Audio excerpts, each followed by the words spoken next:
A soft thinning of the noise around you begins to move in midlife, so quietly you almost overlook it. The feeling is not a flash, a heralded moment, or anything grand enough to mark the turning. The world carries on at its usual pace. Texts, obligations, the familiar swirl, but some part of you is no longer standing at the center trying to answer everything at once. A small clearing opens, barely visible, yet undeniably yours. And into that clearing, your intuition returns. At Belmere Studio, this is recognized as a sacred reorganization. This is a sanctuary for the woman becoming, where the physical shifts of menopause are held not as a loss of function, but as an initiation into a deeper, more resonant authority.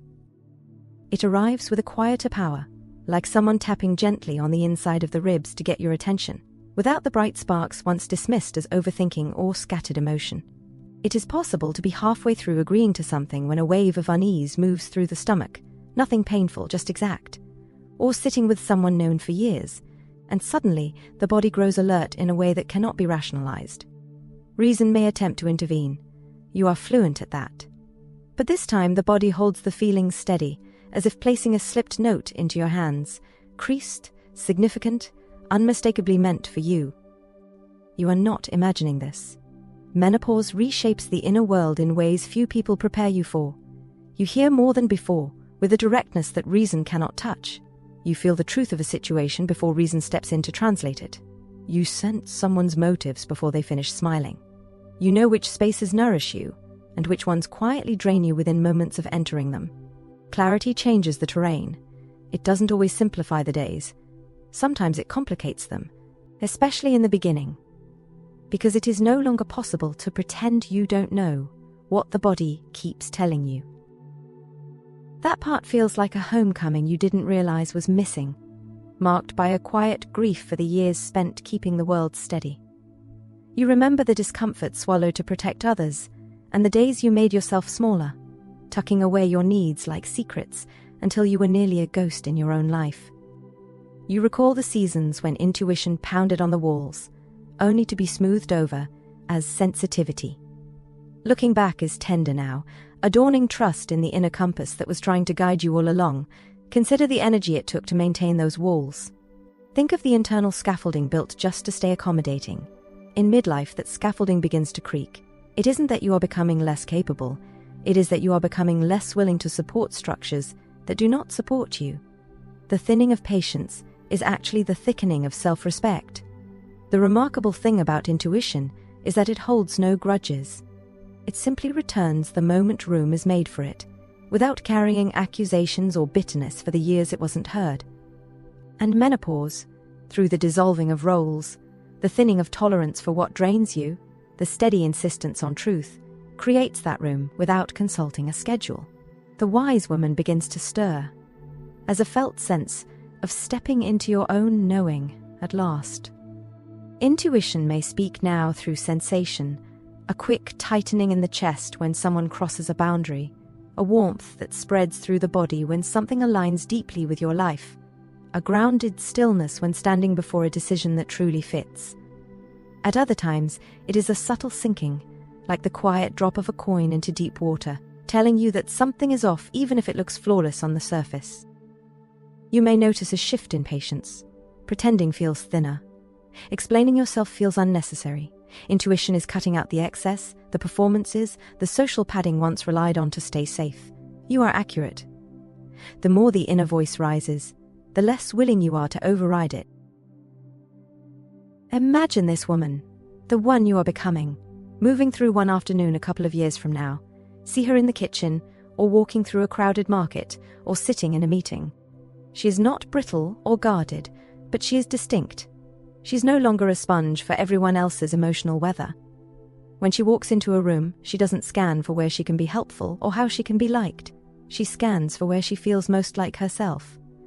She notices the light on the wall, the quality of the air, the way her own breath feels in her lungs. The exhausting work of translating yourself for others has stopped. When a no rises up in the throat, it stays there, simple and complete. There is no need to wrap it in paragraphs of apologies or justifications. Clarity is a gift to others, even when it's uncomfortable, because it provides a solid ground for them to stand on. See yourself in a difficult conversation, and instead of the old panic, there is a cool, steady breath. You feel the soles of your feet on the floor, the weight of your bones, the density of your own history. You hear the words being said, but you are also listening to the quiet hum of your own stomach, your own heart. You are not a guest in your own life anymore.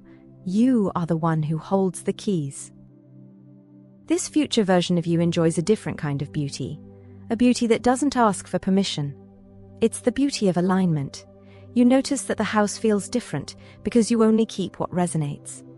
Friendships are fewer, perhaps, but they are honest, built on the sturdy foundation of who you actually are, not who you were pretending to be. There is a vast open space in the calendar where obligation used to live, and in that space, there is room for your own curiosity to breathe.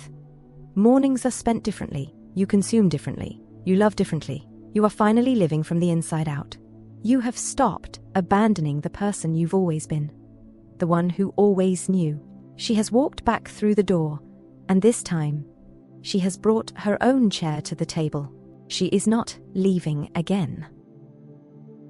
To help her find her seat, there is a practice of self-witnessing, a way to give these internal sensations a physical place to land, far away from the noise of the world. Find a piece of paper and something to write with. Choose a pen that feels good in the hand, something that moves easily. This isn't for an audience, this is a private correspondence between you and your skin. This is the beginning of a new record. Sit where the back feels supported. For a moment, let the eyes drift to a soft focus, looking at nothing in particular. Don't look at the paper yet, just feel the weight of the pen. Feel the texture of the chair. Notice the temperature of the air in the room. Bring to mind one area of life that feels heavy or unnamed. Perhaps a relationship that feels slightly off. A commitment that makes the chest tighten every time it appears on the calendar, or a quiet longing not yet spoken aloud. Don't analyze it. Don't try to solve it. Just name the topic at the top of the page in 1 or 2 words. Now, instead of writing what is thought about this, write what the body knows. We are bypassing the brain and speaking directly to the nervous system.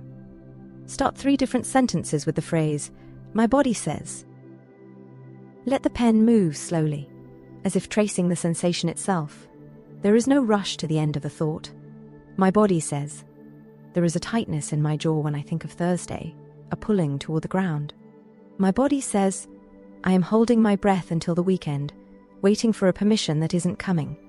My body says, I am tired of being the strong one, the one who carries the heavy end of the table. Allow the words to be messy.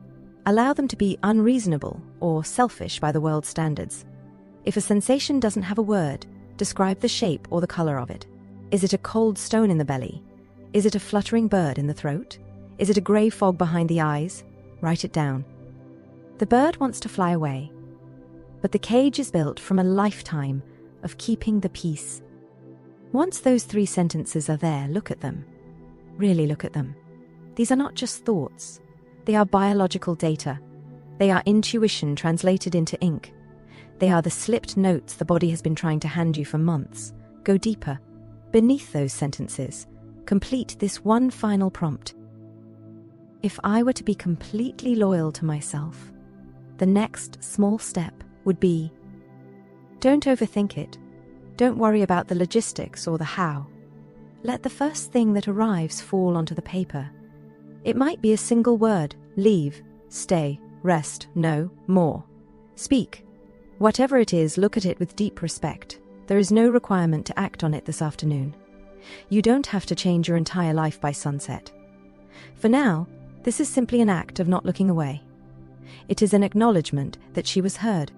You are showing your intuition that her messages are being received, recorded, and honored as truth. When ready, fold that paper once. You can keep it in a drawer, or you can let it go. But as you do, notice if the shoulders drop just a fraction of an inch now that the truth is outside of the body. Notice if the air in the room feels slightly more breathable. This is how the foundation moves. Not through explosive gestures, but through these tiny, quiet acts of loyalty to your own inner weather. You are rebuilding the bridge, breath by breath, word by word. You are teaching your intuition that it is safe to speak, and you are teaching yourself that it is safe to listen. There's a relief in finally admitting to yourself that you know what feels true for you. The admission is private.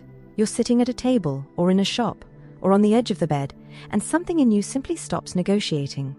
The arguments used for years, about being reasonable, flexible, available, simply fall away. A deeper voice has taken the seat behind the ribcage and simply shakes its head, a firm no, or a clear yes, and you feel your life begin to turn on that inner hinge. Old habits don't dissolve overnight, and that is all right. You may still override your own clarity for a while. You may still pretend for a little longer. But the body is tired of being the only one who knows the truth.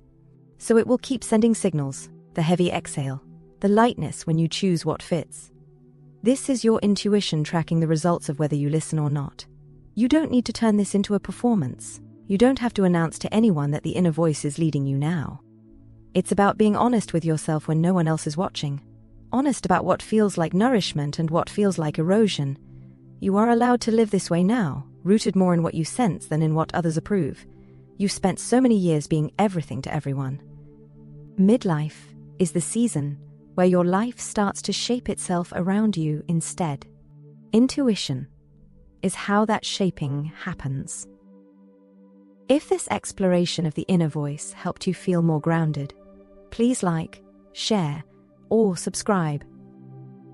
This is Belmere, a sanctuary for the woman becoming.